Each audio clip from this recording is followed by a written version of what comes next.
Hi hello എല്ലാവർക്കും തത്വ competitive exam കോർണറിലേക്ക് സ്വാഗതം. ഇന്നത്തെ നമ്മുടെ ക്ലാസ് മലയാളം ഗ്രാമറിൻ്റെ പോർഷനകത്ത് നമ്മൾ ഇതുവരെ ഒന്നും എടുത്തു തുടങ്ങിയിട്ടില്ലായിരുന്നു. അതാണ് എടുക്കാൻ പോകുന്നത്. പഴഞ്ചൊല്ലുകളും ശൈലികളുമാണ് ഇന്ന് എടുക്കുന്നത്. ഈ പഴഞ്ചൊല്ലുകളും ശൈലികളും ഏതൊരു ക്വസ്റ്റ്യൻ പേപ്പർ എടുത്ത് വെച്ച് നോക്കിക്കഴിഞ്ഞ് കഴിഞ്ഞാലും ഏതെങ്കിലും ഒരെണ്ണം സ്ഥിരമായിട്ട് കാണാറുള്ള ഒരു പാറ്റേൺ ആണ്. അപ്പം നമുക്ക് ഈ പഴഞ്ചൊല്ലുകളും ശൈലികളും എല്ലാം പറയാൻ പറ്റുമോ എന്ന് ചോദിച്ചു കഴിഞ്ഞാൽ എല്ലാം കൂടെ നമുക്ക് പറയാനൊക്കില്ല. അത് ധാരാളം ഉള്ളത് കൊണ്ട് പ്രീവിയസ് ക്വസ്റ്റ്യൻ പേപ്പർ നോക്കിയിട്ട് അതിൽ നിന്നും റെപ്പറ്റേറ്റീവായിട്ട് ചോദിച്ച് കണ്ടിട്ടുള്ളത് മാത്രമാണ് ഞാൻ ഇന്ന് പറയാൻ പോകുന്നത്. മാക്സിമം നിങ്ങൾ ഇത് നോക്കിക്കൊണ്ട് പോയി കഴിഞ്ഞ് കഴിഞ്ഞാൽ ഇതിൽ നിന്നും തന്നെ ചോദിക്കാൻ സാധ്യതയുണ്ട്. കാരണം എന്താണെന്ന് വെച്ച് കഴിഞ്ഞാൽ പ്രീവിയസ് ക്വസ്റ്റ്യൻ പേപ്പറിനകത്ത് 1-2 വട്ടം റെപ്പറ്റേറ്റീവായിട്ട് ഇത് കണ്ടിട്ടുണ്ട്. അപ്പോൾ നമുക്ക് സ്റ്റാർട്ട് ചെയ്യാം. ശൈലികൾ. ഒന്നാമത്തെ ശൈലി കോടാലി. കോടാലി എന്ന് പറഞ്ഞു കഴിഞ്ഞാൽ അതിൻ്റെ അർത്ഥം മിക്കവർക്കും അറിയാം. എന്താണ് കോടാലി ആയി എന്ന് പറയില്ല. എന്ന് വെച്ച് കഴിഞ്ഞാൽ എന്താണ്, ഭയങ്കര ഉപദ്രവമായി നമ്മൾ പറയാം അല്ലേ. കോടാലി ആയി മീൻസ് ഉപദ്രവമാകുക. സെക്കൻഡ്, വേലി തന്നെ വിളവ് തിന്നുക. എന്താണ് വേലി തന്നെ വിളവ് തിന്നുക? എന്താണ് അതിൻ്റെ മീനിങ്? വേലി തന്നെ വിളവ് ചെയ്യുക എന്ന് പറഞ്ഞു കഴിഞ്ഞാൽ രക്ഷിക്കേണ്ട ആളാണ് ആര്? വേലി എന്ന്. നമ്മൾ വേലി കെട്ടുന്നത് എന്തിനാണ്? പ്രൊട്ടക്ഷന് വേണ്ടിയിട്ടാണ്. അത് തന്നെ വിളവ് തിന്നുക എന്ന് പറയുമ്പം രക്ഷിക്കേണ്ട ആൾ തന്നെ നശിപ്പിക്കുന്നതിനെയാണ് വേലി തന്നെ വിളവ് തിന്നുക എന്ന് കൊണ്ട് അർത്ഥമാക്കുന്നത്. തേർഡ്, തലമറന്ന് എണ്ണ തേക്കുക. എന്താണ് തലമറന്ന് എണ്ണ തേക്കുക? ആൻസർ നിലവിട്ട് പെരുമാറുന്നതിനെയാണ് തലമറന്ന് എണ്ണ തേക്കുക എന്ന് പറയുന്നത്. നിലവിട്ട് പെരുമാറുന്നതിനെയാണ് നമ്മൾ തലമറന്ന് എണ്ണ തേക്കരുതെന്നൊക്കെ പറയില്ലേ, അത്. ഇനി നെക്സ്റ്റ്, നാന്ദി കുറിക്കുക. അത് നമ്മൾ എപ്പോഴും പറയാറുള്ള ഒരു ടേമാണ്. ഈ ഒരു ഇത് നാന്ദി കുറിച്ചു, അല്ലെങ്കിൽ ആ ഒരു സമ്മേളനം നാന്ദി കുറിച്ചു എന്ന് വെച്ച് കഴിഞ്ഞാൽ എന്താണ്? ആരംഭിച്ചു. എന്താണ് ആരംഭിച്ചു, നാന്ദി കുറിക്കുക. ദെൻ കണ്ടകശനി. അത് നമ്മൾ എപ്പോഴും പറയുന്നത്, എനിക്കിപ്പം ഭയങ്കര കണ്ടകശനിയുടെ പ്രശ്നമാണെന്ന് പറഞ്ഞു കഴിഞ്ഞാൽ എന്താണ്, വളരെ വലിയ കഷ്ടകാല സമയത്തിനെയാണ് നമ്മൾ കണ്ടകശനി എന്ന ശൈലി കൊണ്ട് ഉദ്ദേശിക്കുന്നത്. ദെൻ ഉണ്ട ചോറിൽ കല്ലിടുക. എന്താണ് ഉണ്ട ചോറിൽ കല്ലിടുക, അല്ലെങ്കിൽ ഉണ്ട ചോറിൽ മണ്ണ് വാരിയിടുക എന്നൊക്കെ പറയുന്നത് എന്താണ്? നന്ദികേട് കാണിക്കുന്നതിനെയാണ്. എന്താണ് നന്ദികേട് കാണിക്കുന്നതിനെയാണ് നമ്മൾ ഉണ്ട ചോറിൽ കല്ലിടുക അല്ലെങ്കിൽ മണ്ണ് വാരിയിടുക എന്ന് പറയുന്നത്. നന്ദിയില്ലാതെ പ്രവൃത്തി ചെയ്യുക, പഴയത് മറന്ന് പ്രവർത്തിക്കുക. ദെൻ സുഗ്രീവ ആജ്ഞ. എന്താ സുഗ്രീവാജ്ഞ എന്ന് പറഞ്ഞു കഴിഞ്ഞാൽ നീക്കുപോക്കില്ലായ്മയാണ് സൂചിപ്പിക്കുന്നത്. സുഗ്രീവന്റെ ആജ്ഞ എന്ന് പറയുന്നത് നീക്കുപോക്കൊന്നും ഇല്ലാതെ അവിടെ തന്നെ ഇരിക്കുക. ഒരു സംഭവത്തിന് ഒരു നീക്കുപോക്കും ഒന്നും ഇല്ലാതെ അവിടെ തന്നെ ഇരിക്കുന്നതിനെയാണ് നമ്മൾ എന്ത് പറയുന്നത്?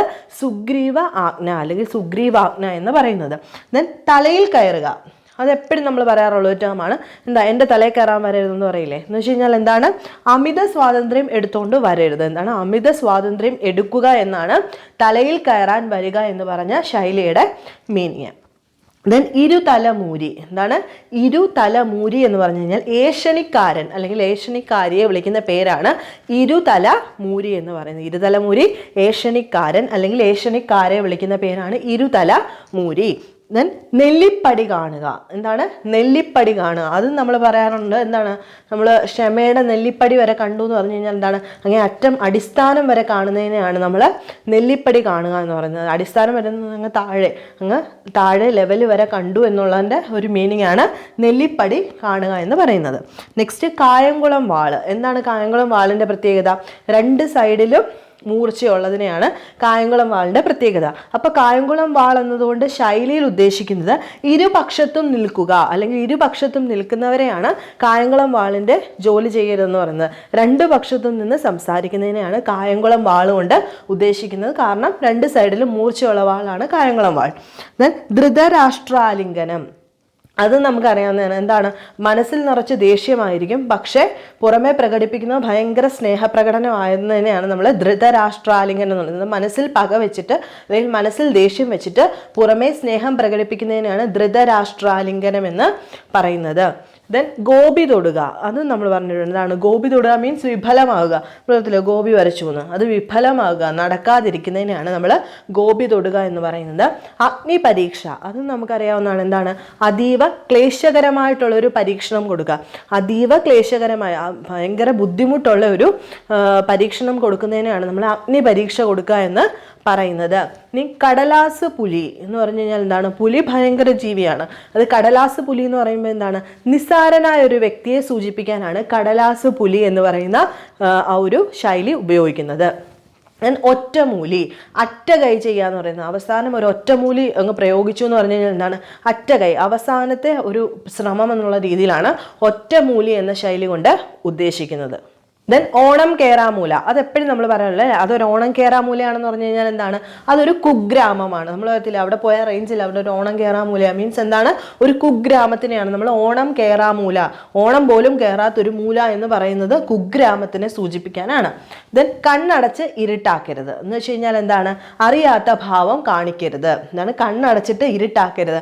കണ്ണടച്ചാൽ നമുക്ക് മാത്രമല്ല ഉള്ളു ഇരുട്ട്, ചുറ്റുമുള്ളവർക്ക് നമ്മളെ കാണാം. എന്താണ്? ബാക്കി പകലാണെങ്കിൽ വെട്ടവും ഉണ്ട്. അപ്പൊ കണ്ണടച്ചിരുട്ടാക്കരുത് എന്ന് പറഞ്ഞു കഴിഞ്ഞാൽ അറിയാത്ത ഭാവം കാണിക്കരുത്. ദെൻ എണ്ണിച്ചുട്ട അപ്പം എന്ന് വെച്ച് കഴിഞ്ഞാൽ എന്താണ്? പരിമിത വസ്തു, നമ്മൾ എണ്ണിയാണ് ചുട്ടിരിക്കുന്നത്, അപ്പം പരിമിതമായിട്ടേ ഉള്ളെന്ന് പറയുന്നതാണ്.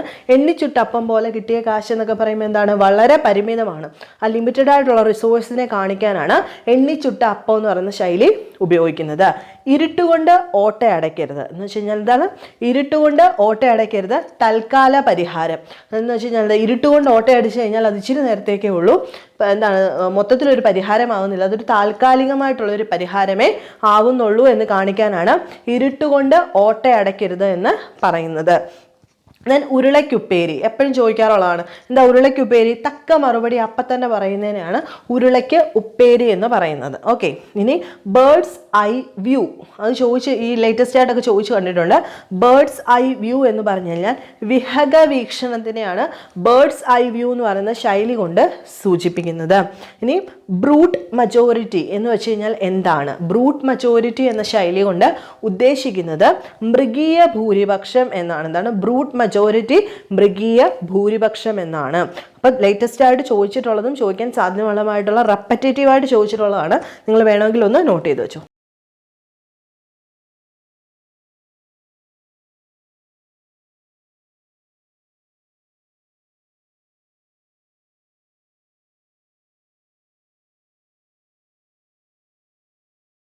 ബാക്കി നോക്കോളൂ. ചെണ്ട കൊട്ടിക്കുക, ഇത് ഞാനൊരു 2-3 പ്രീവിയസ് ക്വസ്റ്റ്യൻ പേപ്പറിൽ കണ്ടിട്ടുണ്ട്. ചെണ്ട കൊട്ടിക്കുക എന്ന് പറഞ്ഞു കഴിഞ്ഞാൽ ചതിയിൽപ്പെടുത്തുക. അപ്പം 2 രീതി തിരിച്ചും മറിച്ചും ചോദിക്കാം. ചതിയിൽപ്പെടുത്തുക എന്ന് പറയുന്നത് ശൈലി ഇതിലേതിനകത്ത് പെടും എന്ന് പറഞ്ഞിട്ട് 4 ഓപ്ഷൻ തരാം. അപ്പം ചതിയിൽപ്പെടുത്തുക അല്ലെങ്കിൽ ചെണ്ട കൊട്ടിക്കുക എന്ന് പറഞ്ഞു കഴിഞ്ഞാൽ ചതിയിൽപ്പെടുത്തുക എന്നാണ് മീനിങ്. ദീപാവളി കുളിക്കുക, ഇതും ഒത്തിരി ക്വസ്റ്റ്യൻ പേപ്പറിൽ കണ്ടിട്ടുള്ള ഒരു ക്വസ്റ്റ്യൻ ആണ്. ധൂർത്ത് കാണിക്കുന്നതിനെയാണ് ദീപാവളി കുളിക്കുക എന്ന് പറയുന്നത്. ഇനി ഇങ്ങനെ ഈ രീതിയിൽ പ്രോവർബ് പോലെ തന്നിട്ട് നമ്മളോട് മലയാളം ചോദിക്കാം. അതിനകത്ത് a rolling stone gathered no moss, a rolling stone gathered no moss, ഉരുളുന്ന കയ്യിൽ പായൽ പിടിക്കില്ല. ദെൻ മൈറ്റ് ഈസ് റൈറ്റ്, കയ്യൂക്കുള്ളവൻ കാര്യക്കാരൻ, might is right. Still water undeep, മിണ്ടാ പൂച്ച കലമുടയ്ക്കും.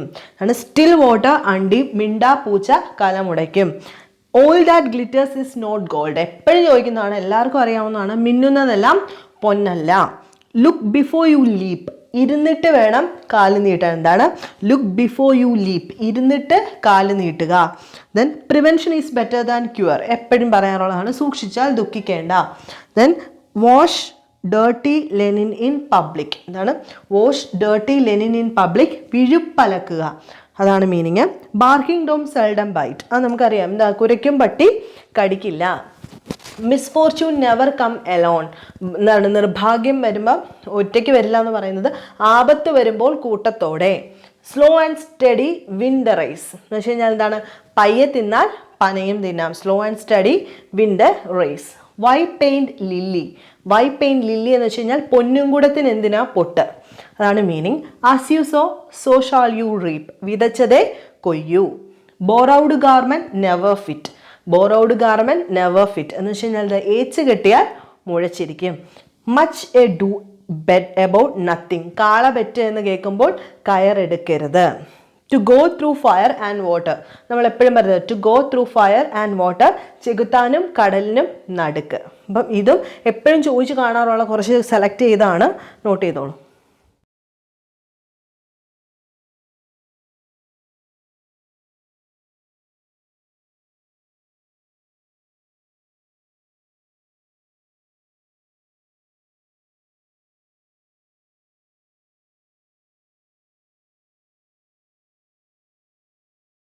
ബാക്കി നോക്കിക്കോളൂ.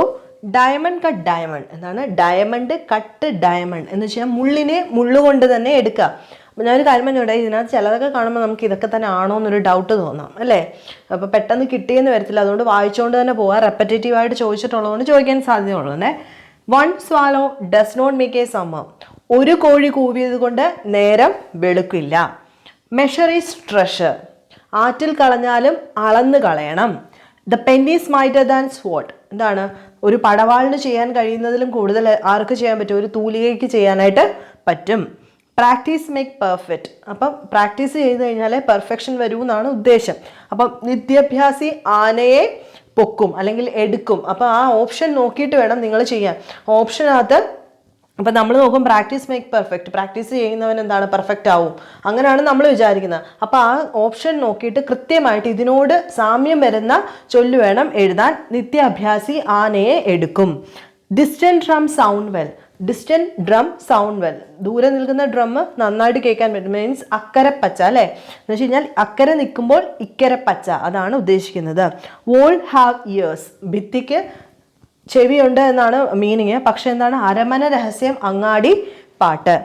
Make hay while the sunshine. കാറ്റുള്ളപ്പോൾ പാറ്റുക. അതേ മീനിങ്ങിൽ കൂടെ ഒരെണ്ണം കൂടെ ഉണ്ട്. Beat iron when it is hot. എപ്പോൾ അടിക്കണം അയണിനെ? നന്നായിട്ട് ചൂടായിട്ടിരിക്കുമ്പോൾ. അതിൻ്റെ മീനിങ്ങും എന്താണ്?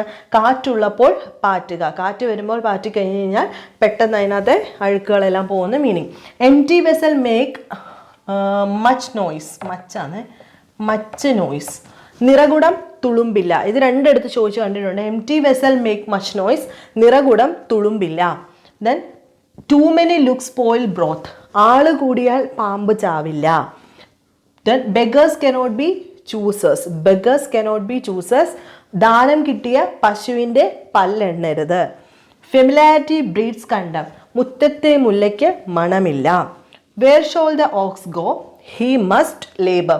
എവിടെ പോയാലും കാള അല്ലെങ്കിൽ കാള എവിടെ പോയി കഴിഞ്ഞാലും അതിന് പണി കാണുമെന്നാണ് മീനിങ്. പക്ഷേ ഓണം വന്നാലും ഉണ്ണി പിറന്നാലും കോരന് കഞ്ഞി കുമ്പിളിൽ തന്നെ എന്ന ശൈലിയോ അല്ലെങ്കിൽ പഴഞ്ചൊല്ലിനോട് ഒത്തു നിൽക്കുന്ന ഒരു ഇംഗ്ലീഷ് പ്രോവർബാണ് where shall the ox go he must labour എന്ന് പറയുന്നത്. Sleeping partner. ഇത് രണ്ടിടത്ത് ചോദിച്ചു കണ്ടിട്ടുണ്ട്. സ്ലീപ്പിംഗ് പാർട്ട്ണർ എന്ന് പറഞ്ഞു കഴിഞ്ഞാൽ വ്യാപാര നടത്തിപ്പിൽ യാതൊരു പങ്കുമില്ലാത്ത വ്യാപാര പങ്കാളിയെയാണ് നമ്മൾ സ്ലീപ്പിംഗ് പാർട്ട്ണർ എന്ന് വിളിക്കുന്നതാണ്. സ്ലീപ്പിംഗ് പാർട്ട്ണർ വ്യാപാര നടത്തിപ്പിൽ യാതൊരു പങ്കും എടുക്കാതെ നിൽക്കുന്ന വ്യാപാര പങ്കാളിയെയാണ് സ്ലീപ്പിംഗ് പാർട്ട്ണർ എന്ന് വിളിക്കുന്നത്. ഇതും ഇമ്പോർട്ടൻ്റ് ആണ്, നോട്ട് ചെയ്തോളൂ.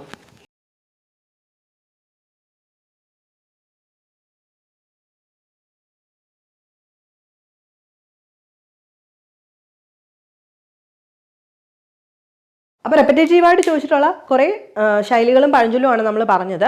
ഇത് ഇത്രയും ആണോ എന്ന് ചോദിച്ചു കഴിഞ്ഞാൽ ഇത്രയും അല്ല. ഉറപ്പിന് വേണ്ടിയിട്ട് ചിലവർ ഇത് മാത്രമേ ചോദിക്കാം, അങ്ങനെ ഞാൻ പറയുന്നില്ല. ഇത്രയും അല്ല. പ്രീവിയസ് ക്വസ്റ്റ്യൻസ് നിങ്ങൾ ഡിസ്കസ് ചെയ്ത് നോക്കുക, അല്ലെങ്കിൽ റെഫർ ചെയ്ത് നോക്കുക. ചോദിച്ചിട്ടുള്ള ക്വസ്റ്റ്യൻസ് റെഫർ ചെയ്യുക.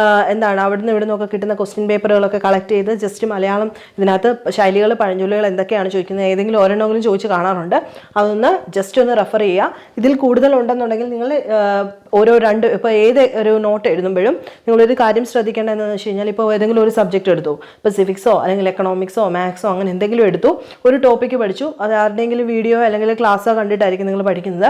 അതിൻ്റെ നോട്ട് കംപ്ലീറ്റ് നിങ്ങൾ എഴുതിയിട്ട് അടുത്ത ടോപ്പിക്ക് തൊട്ടടുത്ത പേജിൽ എഴുതാതെ ഒരു 3 പേജ് ഒഴിച്ചിട്ടിട്ട് വേണം അടുത്ത ടോപ്പിക്ക് എഴുതാൻ. കാരണം ഈ 3 പേജ് എന്ന് പറയുന്നത്, ഇപ്പം വേറൊരാളുടെ ക്ലാസ് കണ്ടു, അവിചാരിതമായിട്ട് മറ്റൊരാളുടെ ക്ലാസ് കണ്ട് ഇഷ്ടപ്പെട്ടു, അങ്ങനെയാണെങ്കിൽ നമുക്ക് എന്ത് ചെയ്യാൻ പറ്റും? എക്സ്ട്രാ പോയിന്റ്സ് ചിലപ്പോൾ അവരിൽ നിന്ന് കിട്ടിയെന്ന് വരാം. ഈ എക്സ്ട്രാ പോയിന്റ്സ് എന്ത് ചെയ്യണം? നമ്മൾ ഇതിൻ്റെ ബാക്കിയായിട്ട് എഴുതി വെക്കണം. ആ എഴുതി വെച്ച് കഴിയുമ്പോഴത്തേക്കും നമുക്ക് ഇലാബറേറ്റ് ആയിട്ടുള്ളൊരു നോട്ട് കിട്ടും. ഒരിക്കലും ഒരു ലിമിറ്റഡ് ആയിരിക്കത്തില്ല റിസോഴ്സസ് എന്ന് പറയുന്നത്. ഒരിക്കലും നോളജിന് ലിമിറ്റ് ഇല്ല. ഇത് മാത്രമേ ചോദിക്കൂ എന്ന് പറയത്തില്ല. ചിലപ്പോൾ 20 മിനിറ്റോ അല്ലെങ്കിൽ 1 മണിക്കൂർ ക്ലാസ് എടുക്കുമ്പോൾ അത്രയും ആയിരിക്കത്തില്ല ചോദിക്കാൻ സാധ്യതയുള്ളത്. അപ്പോൾ പലരിൽ നിന്നും പല നോളജും അല്ലെങ്കിൽ പല ഇൻഫർമേഷനും നമുക്ക് കിട്ടും. അപ്പോൾ ഒരു സബ്ജക്റ്റിനെ പറ്റി പഠിക്കുമ്പോൾ ഒരു 3-4 പേജ് വിട്ടതിന് ശേഷം അടുത്ത സബ്ജക്റ്റ് പഠിച്ചു തുടങ്ങുക. അപ്പോൾ എവിടെന്നെങ്കിലുമൊക്കെ ഡീറ്റെയിൽസ് കിട്ടുമ്പോൾ നമുക്ക് നോട്ട് ചെയ്ത് വെക്കാം. അപ്പോൾ മാക്സിമം ഒരു ഡീറ്റെയിൽഡ് ആയിട്ടുള്ള ഒരു നോട്ട്ബുക്ക് ആയിരിക്കും നമ്മുടെ കയ്യിലിരിക്കുന്നത്. ഒരു സജഷൻ മാത്രം പറഞ്ഞതേ ഉള്ളൂ. അപ്പോൾ നിങ്ങൾക്ക് വീഡിയോ ഇഷ്ടമാണെന്നുണ്ടെങ്കിൽ നിങ്ങൾ ലൈക്ക് ചെയ്യുക, ഷെയർ ചെയ്യുക, സബ്സ്ക്രൈബ് ചെയ്യുക. നെക്സ്റ്റ് വീഡിയോയിൽ കാണുന്നിടം വരെ ബൈ.